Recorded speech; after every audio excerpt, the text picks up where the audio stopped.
Hello friends, welcome to personal tutor. I am Bhumika Mishra.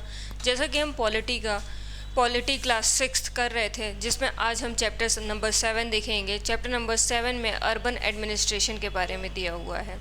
हम 1 to 6 तक chapter सारे कर चुके हैं, जिसमें लास्ट चैप्टर 6 नंबर में हमने रूरल एडमिनिस्ट्रेशन को देखा था कि रूरल एडमिनिस्ट्रेशन देखा था कि उसमें किस तरीके से पंचायती राज जो है वो काम करती है, वहाँ के इंफ्रास्ट्रक्चर डेवलपमेंट, एम्प्लॉयमेंट जनरेशन के लिए किस तरीके से वो काम करती है। ठीक है, सेम इसी तरीके से हम पढ़ेंगे अर्बन एडमिनिस्ट्रेशन। ठीक है, कि अर्बन एडमिनिस्ट्रेशन के लिए कौन काम करती है। अब सबसे पहली चीज़ होती है कि अर्बन मतलब क्या समझते हैं।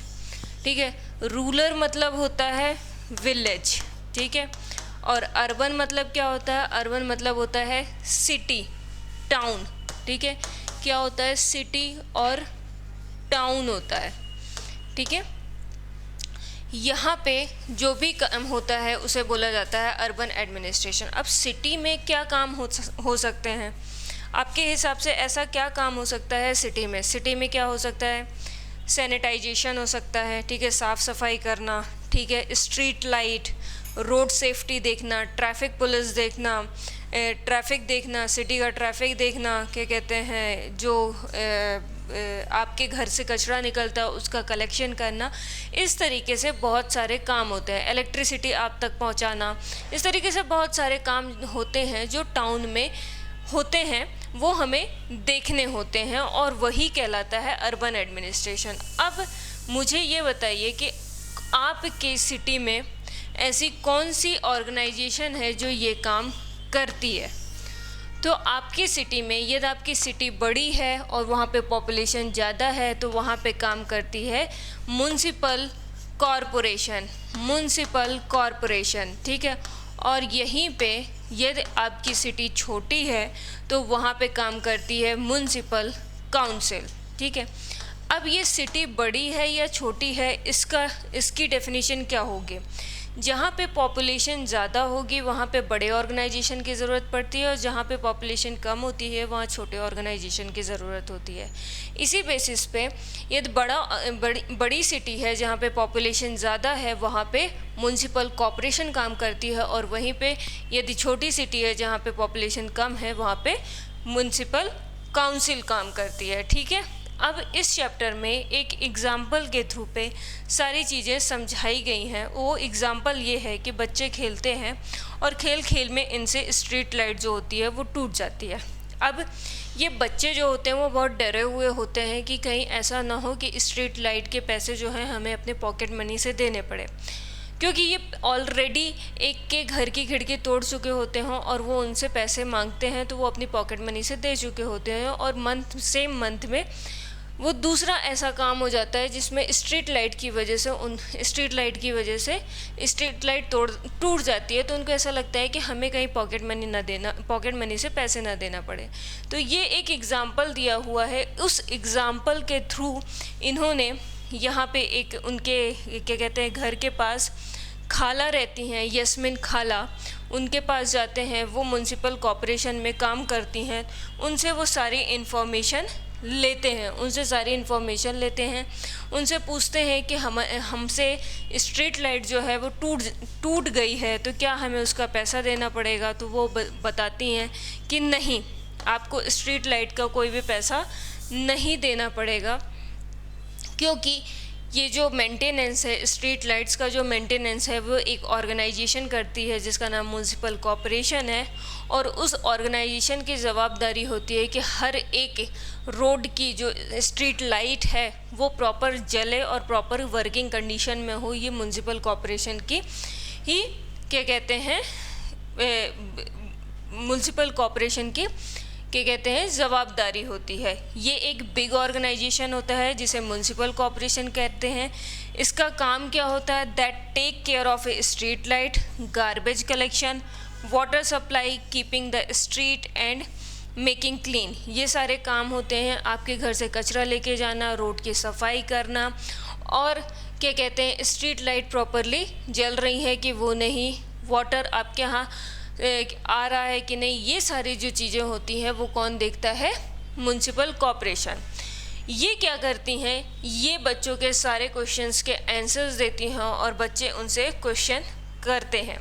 ठीक है, ये और भी बताती हैं काम कि यहाँ पे क्या होता है कि जो म्युनिसिपल कॉरपोरेशन होती है वो ये भी करती है कि ये भी ध्यान देती है कि कोई भी डिसीज़ जो है वो उनकी सिटी में आउटब्रेक ना हो। जैसे रिसेंट में हमने कोरोना देखा, ठीक है, कोरोना के टाइम पे आपने देखा होगा कि जो आपका म्युनिसिपल काउंसिल या म्युनिसिपल कॉरपोरेशन है वो घर घर जाके सब्जियां पहुंचा रहा था, घर घर जाकर क्या कहते हैं उनकी जो डेली यूज़ की चीज़ें थी वो पहुंचा रहा था। ठीक है, ये म्युनिसिपल कॉरपोरेशन ही काम कर रहा था, आपके घर से कचरा लेकर जा रहा था और कोशिश कर रहा था कि क्या कहते हैं जो सिटी में आउटब्रेक हो रहा है कोरोना का उसको कैसे कैसे मिनिमाइज़ किया जा सके। उसमें म्युनिसिपल कॉरपोरेशन का बहुत बड़ा हाथ था।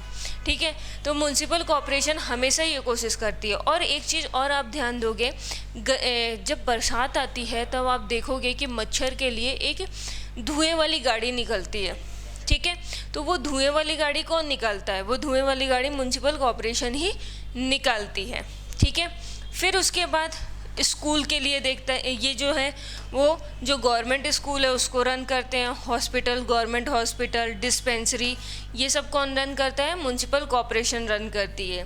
मेक्स गार्डन, जगह जगह पे कहाँ पे गार्डन बनना है ये सब देखते हैं। ठीक है, मेंटेन देम, और उनको मेंटेन करते हैं। ये सारे काम जो होते हैं वो करते हैं। ठीक है, अब बात करते हैं कि क्या ये सारे काम कि कहाँ पे स्कूल बनेगा, कहाँ पे हॉस्पिटल बनेगा, कहाँ पे गार्डन बनेगा, ये सारा क्या म्युनिसिपल कॉरपोरेशन देखती है? बच्चे ये क्वेश्चन करते हैं तो खाला बताती है कि नहीं, जैसे पूरी सिटी होती है ना, जिस तरीके से हमने पंचायत में देखा था उसी तरीके से पूरी सिटी को वार्ड में कट कर दिया जाता है। अब जब वार्ड में, मतलब वार्ड का मतलब होता है छोटे छोटे पार्ट्स में उसको डिवाइड कर दिया जाता है और इस पार्ट से एक मेंबर इलेक्ट होता है जिसे बोला जाता है वार्ड काउंसलर। ठीक है, और वार्ड काउंसलर जो होते हैं, हर एक वार्ड से एक एक वार्ड काउंसलर इलेक्ट हुआ और वो वार्ड काउंसलर जो था वो एक कमेटी बना लेता है, वार्ड काउंसलर कमेटी बनती है। और फिर जब म्युनिसिपल कॉरपोरेशन की मीटिंग होती है तो हर एक वार्ड का जो रिप्रेजेंटेटिव जिसे चुना गया है वो बताता है कि हमारे वार्ड में इस चीज़ की ज़रूरत है, हमारे वार्ड में इस चीज़ की ज़रूरत है। तो वो अपनी बात जो है वो म्युनिसिपल कॉरपोरेशन के सामने रखता है और जितना वैलिड होता है उस म्युनिसिपल कॉरपोरेशन के लिए कि यहाँ पे ये काम करना चाहिए वो काम करती है। और कौन होता है? एडमिनिस्ट्रेटिव स्टाफ होता है पूरे के पूरे क्या कहते हैं म्युनिसिपल कॉरपोरेशन में। म्युनिसिपल कॉरपोरेशन में कौन होता है? वार्ड काउंसलर और एडमिनिस्ट्रेटिव स्टाफ होता है। ठीक है, अब ये क्या करता है? Municipal corporation has to make a lot of a decision as well as do a lot of work. ठीक है, do lot of work to keep the city clean. Decision like where a park or a new hospital should go as usually made by the ward councillors. ठीक है, तो ये ward councillor की help से ये decide करता है कि कौन से वार्ड में कहाँ पे हॉस्पिटल होना चाहिए, कहाँ पे नहीं होना चाहिए। मान लीजिए कि पूरी की पूरी सिटी को 10 वार्ड्स में बांट दिया गया है और 10 वार्ड्स में 9 वार्ड में क्या कहते हैं 9 वार्ड में वो है 9 वार्ड में हॉस्पिटल प्रेजेंट है, एक वार्ड में हॉस्पिटल प्रेजेंट नहीं है। तो म्युनिसिपल कॉरपोरेशन की रिस्पॉन्सिबिलिटी बनती है कि जिस वार्ड में हॉस्पिटल नहीं है उस वार्ड में हॉस्पिटल की अवेलेबिलिटी कराना। ठीक है, जिस वार्ड में गार्डन अवेलेबल नहीं है उस वार्ड में गार्डन अवेलेबल कराना। ठीक है, ये काम होता है म्युनिसिपल कॉरपोरेशन का। ठीक है, अब मैंने आपको बता दिया कि पूरी की पूरी सिटी को वार्ड में डिवाइड कर दिया जाता है और वार्ड काउंसलर बनता है एंटायर सिटीज़, यही सारी चीज़ें हैं। अब होता क्या है कि पूरे डिफरेंट वार्ड में डिफरेंट छोटे एरियाज़ में डिवाइड कर दिया गया। अब इनके बीच में डिबेट भी होती है कि हमारे वार्ड जो है वो ज़्यादा डिप्राइव्ड है, यहाँ पे डेवलपमेंट की ज़्यादा ज़रूरत है, ये वार्ड में अभी डेवलपमेंट हुआ था तो अभी नहीं होना चाहिए। तो ये इनकी डिबेट होती है जिससे वो अपने वार्ड का काम कर सकें। तो ये वार्ड रिप्रेजेंटेटिव जो होते हैं, वार्ड काउंसलर्स जो होते हैं, वो अपनी बात बताते हैं कि हमें कहाँ पे क्या चीज़ चाहिए। ठीक है। अब होता क्या है कि एक कमेटी बनाई जाती है ग्रुप ऑफ काउंसलर की, ठीक है, जिसमें डिसाइड किया जाता है और डिबेट किया जाता है इश्यूज़ पे कि पूरी सिटीज़ में क्या प्रॉब्लम है, और उस बेसिस पे उस चीज़ के बारे में डिबेट किया जाता है और डिसाइड किया जाता है। जैसे क्या market place need to have its garbage cleared more regularly, ठीक है, जो नाला और ड्रेनेज सिस्टम है उसको कट करना और उसको साफ़ सफाई करना, ठीक है। कमेटी फॉर वाटर, और एक डिफरेंट टाइप की कमेटी पूरी सिटी में बनाई जाती है। जैसे वाटर के लिए एक कमेटी बना दी गई, ठीक है, गार्बेज कलेक्शन के लिए एक कमेटी बना दी, स्ट्रीट लाइटिंग के लिए एक कमेटी बना दी गई, गार्डन के लिए एक कमेटी बना दी, गार्डन मेकिंग और गार्डन मेंटेनेंस। तो इसमें ये होता है कि जो कमेटी जो होती है, एक कमेटी जो होती है जो स्पेसिफिक टास्क के लिए बना दी गई, तो सिर्फ वो स्पेसिफिक एरिया देखती है, जिससे मेंटेनेंस और सिटी का मेंटेनेंस जो होता है वो इजी हो जाता है, ठीक है। क्योंकि कोई एक कमेटी जो है वो रिस्पॉन्सिबल है, तो वो पूरी की पूरी सिटी पे नज़र रखती है कि कहाँ पे क्या चीज़ कमी हो रही है, ठीक है। तो उस तरीके से देखा जाता है। अब नेक्स्ट बात जो यहाँ पे बताई गई है वो बताई गई है, जैसे जो क्या कहते हैं, जो हमारे, अब ये तो पूरी के पूरा म्यूनसिपल कॉर्पोरेशन की बात बताई। अब जो हमारे वार्ड काउंसलर्स हैं उनका क्या काम होता है? उनका काम होता है कि उनके वार्ड में जैसे कोई प्रॉब्लम्स आती है उनके वार्ड में, जैसे एकदम से जो ड्रेनेज सिस्टम है वो फट गया, ठीक है, उनके वार्ड में, तो उसके लिए रिस्पॉन्सिबल कौन होगा? वार्ड काउंसिल होगा, ठीक है। ये तो उनके यहाँ से हाई टेंशन वायर्स जा रहे हैं और वो मान लीजिए स्ट्रीट लाइट के वायर्स जा रहे हैं और वो नीचे गिर गए हैं, तो उसके लिए रिस्पॉन्सिबल कौन होगा? वार्ड काउंसलर रिस्पॉन्सिबल होगा। मतलब एक वार्ड में यदि कोई एक स्पेसिफिक प्रॉब्लम आती है, मान लीजिए इस वार्ड में कोई स्पेसिफिक प्रॉब्लम आ रही है, तो उसके लिए रिस्पॉन्सिबल कौन होगा? वार्ड काउंसलर होगा, ठीक है। इस तरीके से पूरे उसको बांटा जाता है, ठीक है। उसके बाद वार्ड काउंसलर जो होता है वो ट्राई करता है, इंश्योर करता है कि particular demand of their ward are place before the entire council. जो पूरी काउंसिल होती है उसके सामने वो अपने वार्ड की ज़रूरत रख सके, और decision are implemented by the administrative staff, और जो वहाँ का एडमिनिस्ट्रेटिव स्टाफ होता है उनके द्वारा वो डिसीज़न लिया जाता है कि वो सही है कि नहीं, उस तरीके से डिसीज़न लिए जाते हैं, ठीक है। अब दूसरी चीज़ ये लिखी है कि चलिए हम इतने सारे काम की बात कर रहे हैं कि ये काम करता है म्यूनसिपल कॉर्पोरेशन, ये काम करता है, तो पैसा कहाँ से आता है म्यूनसिपल कॉर्पोरेशन के पास? सबसे बड़ी चीज़ पैसा कहाँ से आता है? कोई भी काम कराने के लिए पैसा चाहिए, ठीक है, तो वो पैसा कहाँ से आता है? सबसे पहले चीज़ होती है कि टैक्स कलेक्शन, ठीक है, टैक्स कलेक्ट होता है। कितने तरह का टैक्स कलेक्ट होता है? वाटर टैक्स कलेक्ट होता है, प्रॉपर्टी टैक्स कलेक्ट होता है, और आजकल सैनिटेशन टैक्स भी लगता है, ठीक है। आपके यहाँ कचरा गाड़ी आ रही है तो वो क्या कहते हैं, आपसे पैसे लेगी, ठीक है, वो पैसे आते हैं, ठीक है। Property tax as well water and service tax, इस तरीके के टैक्स होते हैं, ठीक है। प्रॉपर्टी टैक्स जो होता है 20 to 30% लगता है as per money the municipal corporation earns, ठीक है।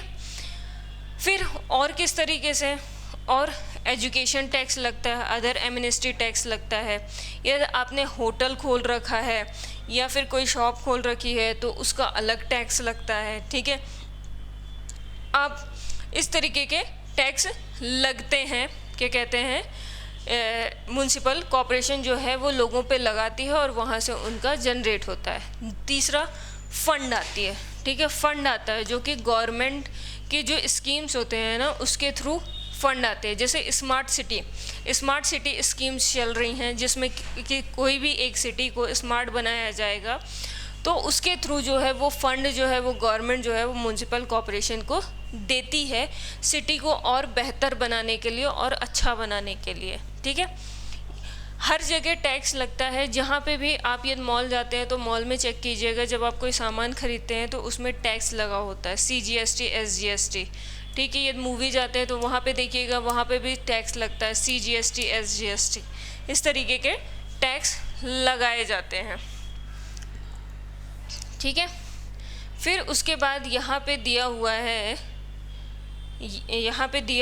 कि जो एडमिनिस्ट्रेटिव स्टाफ होता है वो किस तरीके से डिवाइडेड होता है। तो एडमिनिस्ट्रेटिव स्टाफ भी जो होता है वो काफ़ी उसमें डिवाइडेड होता है, जैसे water department, garbage collection department look after the garden, another to look after the roads, ठीक है, सैनिटेशन डिपार्टमेंट, ठीक है। इस तरीके के डिपार्टमेंट डिवाइड कर दिए जाते हैं। अकाउंट डिपार्टमेंट, ठीक है, मैनेजमेंट डिपार्टमेंट। तो इस तरीके के डिपार्टमेंट में डिवाइड कर दिया जाता है म्युनिसिपल कॉर्पोरेशन को। जिस तरीके से कमेटी बनाई जाती है उसी तरीके से डिपार्टमेंट को भी डिवाइड कर दिया जाता है, और कमेटी की हेल्प जो है वो एडमिनिस्ट्रेटिव स्टाफ करता है और उस तरीके से काम करता है, ठीक है।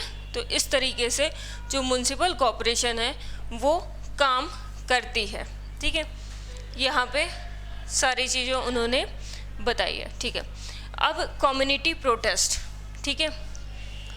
अब होता क्या है, यहाँ पे एक एग्जाम्पल दिया हुआ है, उस एग्जाम्पल के थ्रू कम्युनिटी प्रोटेस्ट। अब क्या होता है कि जैसे आप जिस वार्ड में रह रहे हैं आपको वाटर नहीं मिल रहा है, ठीक है, वाटर नहीं मिल रहा है, और आपके आगे वाली गली पे जो वाटर सप्लाई पाइपलाइन है वो फट गई है, जिसकी वजह से वाटर नहीं आ रहा है, ठीक है। एक तो वो वाटर वेस्ट हो रहा है, दूसरी बात आपको वाटर नहीं मिल रहा है, ठीक है। तो अब आप क्या करोगे, आप ये लोकल प्रॉब्लम है तो आप वार्ड काउंसलर के पास जाओगे, वार्ड काउंसलर से बोलोगे कि भैया देखो हमारे पास पानी नहीं आ रहा और ये सब हो रहा है, ठीक है। यहाँ पे दो चीज़ हो सकती है, या तो वो वार्ड काउंसलर जो होता है वो टालम टोली कर सकता है कि नहीं, क्या कहते हैं, ऐसा नहीं है, ऐसी दिक्कत है, वैसी दिक्कत है, ठीक है, ये कर सकता है। दूसरा, वो आपका सपोर्ट कर सकता है, ठीक है। तो सपोर्ट इस तरीके से कर सकते हैं कि आप एक एप्लीकेशन लिखिए और मैक्सिमम लोग जो इस वार्ड में रहते हैं सबसे साइन करा के ले आइए। तब भी यदि म्युनिसिपल कॉर्पोरेशन उस चीज़ को लुकआउट नहीं करती है तो फिर अपन प्रोटेस्ट करेंगे, ठीक है।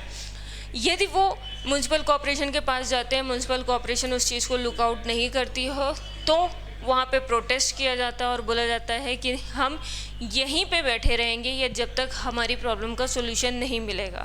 इसका मतलब, इस पूरी चीज़ का मतलब ये बताने की कोशिश की गई है कि यदि आपकी कॉलोनी, यदि आपके वार्ड में कोई भी दिक्कत आती है तो आप अपने वार्ड काउंसलर से बोल सकते हो और वार्ड काउंसलर आपकी हेल्प करता है। ये नहीं भी हेल्प करता है तो आप प्रोटेस्ट कर सकते हो उनके खिलाफ और अपनी बात जो है वो पहुंचा सकते हो।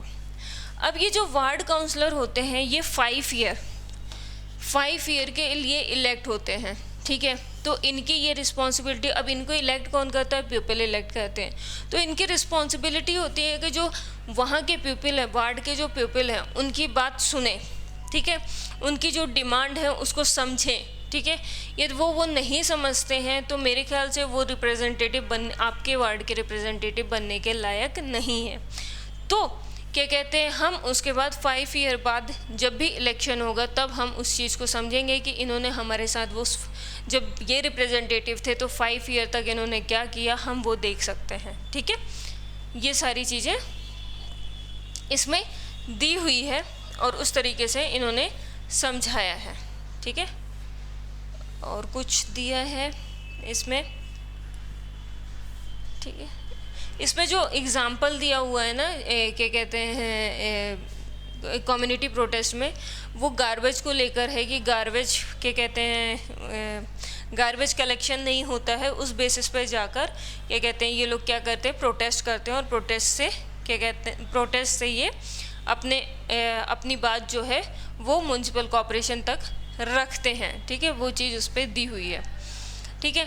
अब देखो, सूरत में प्लेग फैलता है 1994 में, ठीक है। ये one of the dirtiest city in India था 1994 में।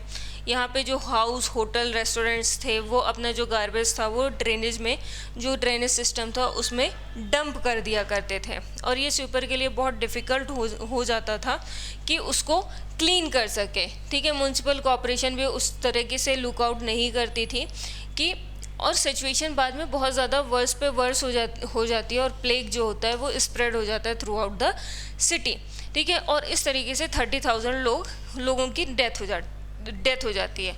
तो यहाँ पे देखिए, यदि म्युनिसिपल कॉरपोरेशन अपना काम, जो बेसिक काम है उसका, यदि वो कचरा आपके घर से लेकर नहीं जाती है और उसको डंप क्या कहते हैं आपके घर या होटल रेस्टोरेंट यहाँ से कलेक्ट नहीं करती है, तो वो ड्रेनेज सिस्टम में जाएगा, और वो ड्रेनेज सिस्टम में जाएगा तो वो ब्लंडर करेगा, उससे क्या कहते हैं ड्रेनेज सिस्टम ब्लॉक हो जाएगा और कोई ना कोई डिसीजेस जो होती है वो फैलती है। ठीक है, आपने कई बार क्या कहते हैं वो भी सुना होगा, जो एड्स आते हैं उसमें कि स्वच्छता